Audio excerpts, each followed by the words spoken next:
प्यार हमेशा काफी नहीं होता। कई बार जो चीजें हम नजरअंदाज कर देते हैं वही हमें सबसे ज्यादा चोट पहुंचाती हैं। Hi everyone, welcome back to the channel. आज मैं आपको बताने वाली हूँ उन 8 रिलेशनशिप रेड फ्लैग्स के बारे में जिन्हें कभी भी इग्नोर नहीं करना चाहिए। और अगर आप रिलेशनशिप एडवाइस, सेल्फ अवेयरनेस और इमोशनल वेलबीइंग में इंटरेस्टेड हैं, तो चैनल को जरूर सब्सक्राइब करें। हर रिलेशनशिप में उतार चढ़ाव आते हैं, ये नॉर्मल है। लेकिन कुछ बिहेवियर्स ऐसे होते हैं जो सिर्फ मामूली लड़ाइयां नहीं होते, वो सिग्नल्स होते हैं कि कुछ तो गलत है। तो चलिए शुरू करते हैं उन रेड फ्लैग से जो मैं चाहती हूँ कि आप समझें और पहचानें, और अगर आपको दिखें तो एक्शन जरूर लें। रेड फ्लैग नंबर 1, कम्युनिकेशन की कमी। अगर आपका पार्टनर इमोशनली डिस्टेंट है, अनकंफर्टेबल कॉन्वर्सेशन से हमेशा बचता है या बस सुनता ही नहीं, तो ये एक बड़ा रेड फ्लैग है।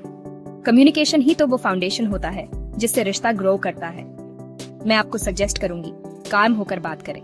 आई फील से अपनी बात शुरू करें, जैसे मुझे ऐसा लगता है कि मेरी फीलिंग्स को इम्पोर्टेंस नहीं दी जाती, और फिर देखिए कि सामने वाला सुनता है या बस अवॉइड करता है।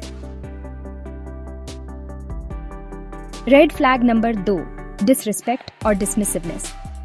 अगर वो आपकी बातों का मजाक उड़ाता है, आपको नीचा दिखाता है या दूसरों के सामने एम्बैरस करता है, तो यह रिस्पेक्ट की कमी है। इन माई एक्सपीरियंस, ऐसे बिहेवियर से धीरे धीरे सेल्फ स्टीम बहुत हर्ट होती है। मैं सजेस्ट करती हूँ, अपने इमोशंस को क्लियरली एक्सप्रेस करें और कहें, जब तुम मेरे ओपिनियंस को इग्नोर करते हो तो मुझे बहुत हर्ट होता है। इसके बाद देखिए कि क्या वो जेन्युइनली सॉरी है या जस्टिफिकेशंस देने लगता है। Red flag number 3, controlling behaviour. कई बार कंट्रोलिंग नेचर केयर के डिस्गाइज में आता है, जैसे तुम वो ड्रेस क्यों पहन रही हो या वो दोस्त मुझे पसंद नहीं। ये चीजें बहुत सब्टल होती हैं, लेकिन समय के साथ ये आपकी इंडिपेंडेंस को छीन लेती हैं। मेरी सलाह है, अपने बाउंड्रीज डिफाइन कीजिए। कहिए, मैं अपने डिसीजंस खुद लेना चाहती हूँ। अगर सामने वाला अपसेट होता है या गिल्ट ट्रिप करता है, तो वो कंट्रोलिंग है, not caring. Red flag number 4, words और एक्शंस का मिसमैच। अगर वो कहता है कि वो आपके लिए कुछ करेगा, पर फिर हर बार भूल जाता है या अवॉइड करता है, देन ट्रस्ट इश्यू डेफिनेटली है। आप क्या कर सकती हैं, एक्सपेक्टेशन क्लियरली रखें और फिर देखिए कि क्या वर्ड्स के साथ एक्शंस भी बदलते हैं या नहीं। रेड फ्लैग नंबर 5, एम्पैथी की कमी।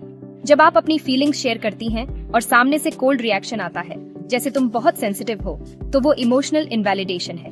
इमोशनल सपोर्ट एक स्ट्रॉन्ग रिलेशनशिप की पहचान होती है।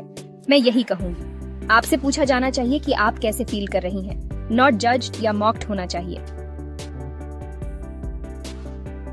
रेड फ्लैग नंबर 6, जेलसी और पॉसेसिवनेस। थोड़ा जेलसी नॉर्मल है, पर जब वो हर बात पर शक करने लगे, आपको कंट्रोल करने लगे कि आप किससे बात कर रही हैं, कहाँ जा रही हैं, तो वो लव नहीं है, इनसिक्योरिटी है।